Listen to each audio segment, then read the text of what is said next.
नमस्कार, स्वागत है आप सभी का आज हमारे बीच यूपीएससी सिविल सेवा पे बातचीत करने के लिए प्रोफेसर डॉक्टर लाल साहब यादव जी हैं। सबसे पहले आपका बहुत बहुत स्वागत, अभिनंदन सर।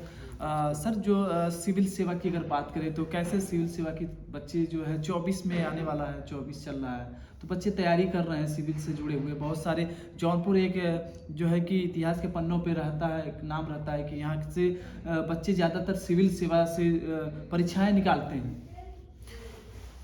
निश्चित रूप से जौनपुर सिविल सेवा परीक्षा के लिए एक बहुत ही उर्वर भूमि रही है।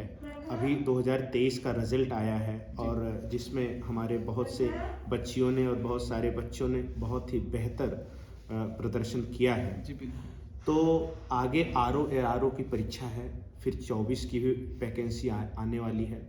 तो पहली चीज़ तो शासन की एक योजना मुख्यमंत्री अभ्युदय योजना चल रही है जो निःशुल्क है।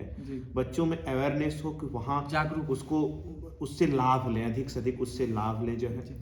इसके अलावा उनको जो है एक मौलिक रूप से हर विषय का कॉन्सेप्ट बहुत निचले स्तर से उनको क्लियर करना चाहिए। कम से कम NCERT पढ़ें, बेसिक चीज़ पढ़ें। जब उनको बेसिक सारी चीज़ें क्लियर हो जाएंगी फिर इसके ऊपर वो जो है अपना प्रिपरेशन हार्ड वर्क कर सकते हैं। और हार्ड वर्क का कोई विकल्प नहीं है, बेसिक से लेके कॉन्सेप्ट क्लियर करना पड़ेगा और उनको ज़बरदस्त आंसर राइटिंग करनी पड़ेगी और लगातार कैसे पेपर आ रहे हैं, कैसे क्वेश्चंस आ रहे हैं, उसके ट्रेंड में उन्हें अपडेट अपने को करना पड़ेगा और अपने उत्साह को बनाए रखते हुए, क्योंकि यूपीएससी की परीक्षा या यूपीपीएससी की परीक्षा ये बहुत लॉन्ग प्रोसेस होती है जी, उसमें काफ़ी समय लगता है, टाइम लगता है जी परीक्षा को क्वालिफाई करने में। जी। और हो सकता है कि अगर आप इंटरव्यू तक पहुंचे और वहां फिर आप कहीं ना कहीं अगर असफल हो गए तो पुनः फिर से आपको शुरू करना पड़ता, फिर से प्रारंभिक परीक्षा की तरह तैयारी करना पड़ेगा जो जी।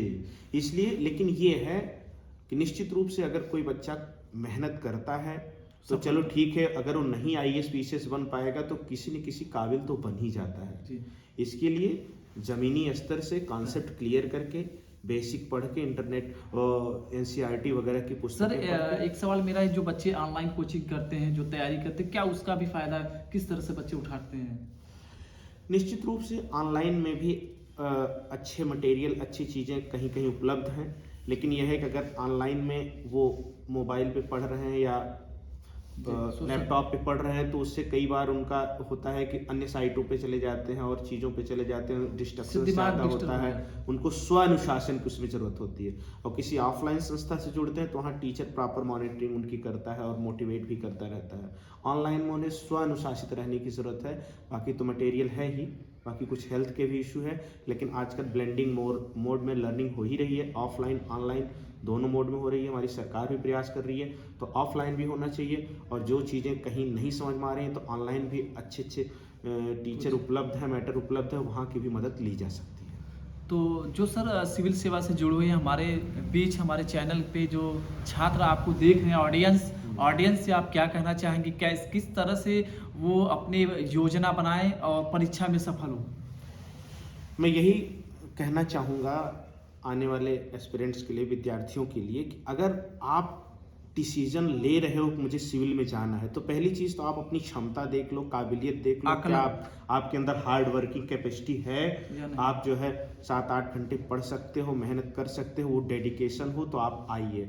और निश्चित रूप से अगर आप हार्ड वर्क करेंगे तो सफल भी हो जाएंगे और खुदा न खास्ता सफल नहीं हुए तो भी कोई बात नहीं, आप जीवन में जरूर कुछ न कुछ बेहतर करेंगे, कुछ ना कुछ मतलब एक अच्छा आपको एक लय मिल जाएगा। बिल्कुल, तो आपने कहीं ना कहीं आप अपनी मंजिल को भी पा सकते हैं। सर एक सवाल मेरा ये, जो बच्चे 3 या 4-5 प्रयासों में अगर उनका नहीं निकलता है, वो ट्रैक से उतर जाते हैं, अपने लक्ष्य की तरफ नहीं जा पाते, वो किस तरह से मेहनत करें, किस तरह से अपने आप को आगे ले जाएं, तो क्या मंजिल पहुंचे, वो किस तरह से मंजिल पहुंचे? अगर 3-4 प्रयास 5 प्रयास में कोई असफल हो रहा है तो कैसे मोटिवेट किया दो ही कारण हो सकता है कि या तो उसके प्रयास में कहीं ना कहीं कमी है, वो आंसर राइटिंग नहीं कर रहा है या अपनी सारी रणनीति कायदे से बना नहीं पा रहा, हार्ड वर्क नहीं कर पा रहा है इसी के नाते, या तो कुछ भाग्य का भी होता है कि किन्हीं कारणों से कोई समस्या आ जा रही है, तो उसे अपना उत्साह बना के अपनी कमियों को ध्यान में रखना चाहिए कि कहाँ पे कमी हो रही है और लगातार उस